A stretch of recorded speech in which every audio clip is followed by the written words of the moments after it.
Hello everybody, this is a video presentation presented by LabVision Technologies.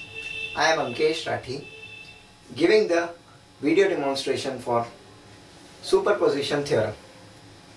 First of all, we will concentrate on the statement of superposition theorem, as my team will concentrate on the superposition theorem. I will read out the statement for superposition theorem. Statement: in a linear network having number of voltage or current sources and resistances, the current through any branch of the network is the algebraic sum of the currents due to each of the source when acting independently.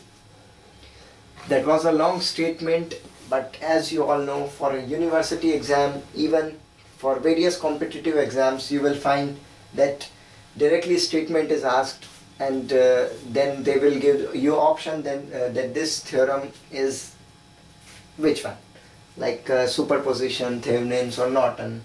Any theorem can be covered through objective type questions. Coming to the point, as I had already drawn a circuit for analyzing the superposition theorem, and this will give a brief idea to you about what we are going to demonstrate in this particular theorem.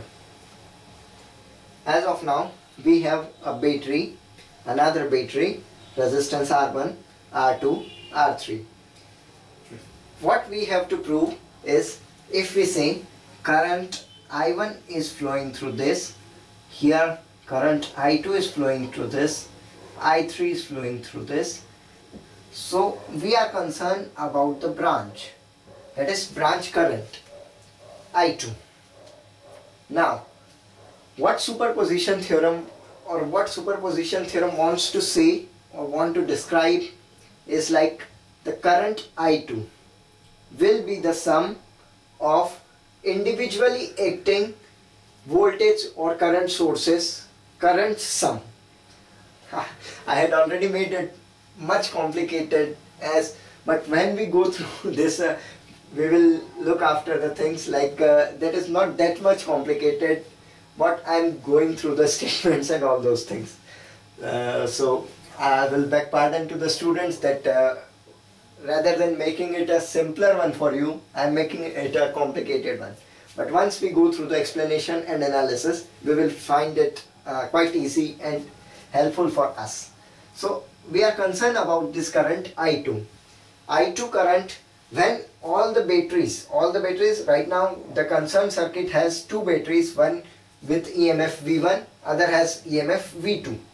If both the sources are applied simultaneously, then current I2 is drawn from the circuit through resistance R3. Now, when we are talking about superposition theorem,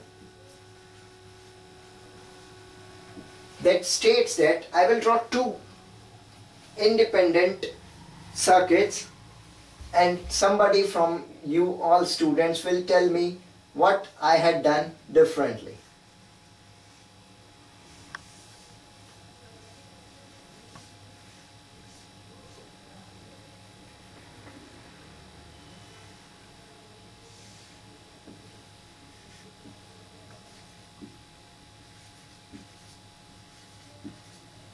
Now, I had drawn a circuit for applying superposition theorem, or for the analysis of superposition theorem, like this. Voltage source V1 placed as it is, but one thing which is new in this circuit is voltage V2 source is removed from the circuit, and the remaining portion is short circuited. For our knowledge, we should say voltage V2 source has been short circuited. Now, according to this laws which we had already gone through, we will see that current, as we are dealing it as first case, so current I1 dash will start flowing from the battery. It will go towards R3 with I2 dash, and it will go towards R2 with I3 dash. So This was the first case. Now I would like to give an explanation for case number 2. When second case, I would like to ask you to just give concentration on case 2. In case 2, what we will do, we will short circuit voltage source number 1 with the EMF V1, resistor R1, resistor R3, resistor R2, and V2 will be appear.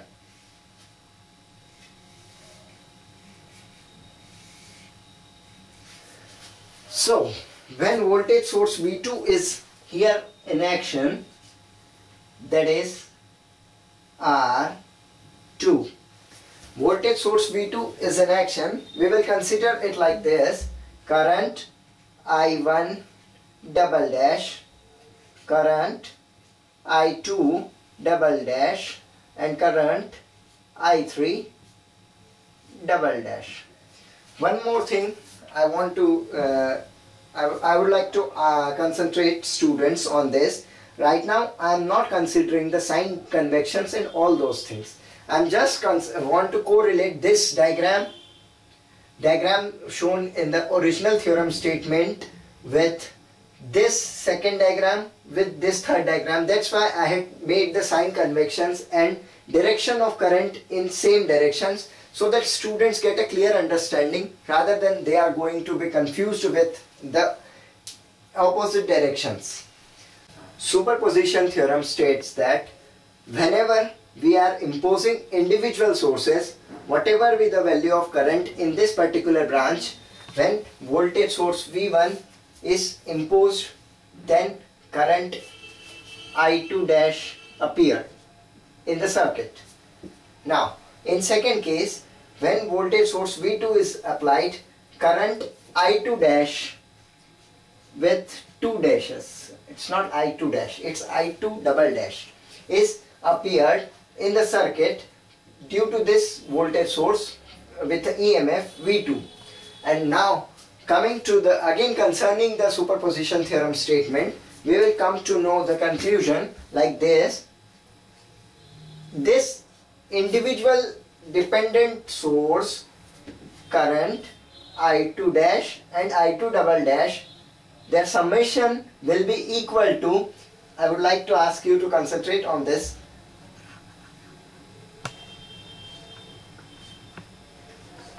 I2. I2 is the original current flowing through this resistor R3. I2 dash is the current when individual voltage source V1 is applied and value of current flowing through this branch with the resistor R3. Other than that, in second case, I2 double dash will be due to this voltage source V2 applied, and the value of current in the resistor R3 is I2 dash, double dash. I'm sorry, I'm confused with dash and double dash. So what my superposition theorem says is like I2, which is the, what should we say, that a raw current I2 which is due to V1 and V2, which are the EMF of battery in the branch with resistor R3, will be the sum of individually acting voltage sources. When V1 is acting, I2 dash appears. When V2 is acting, I2 double dash appears. The sum of individually acting voltage source current is equals to when the current in the same branch is due to this voltage source V1 and V2, both are equal. Once you reach this conclusion that I2, when individual sources are not acting, both the sources are acting, I2 is equals to I2 dash plus I2 double dash. When you reach this conclusion, you will come to know that individually acting sources give you equal current as compared to when both the sources are acting simultaneously.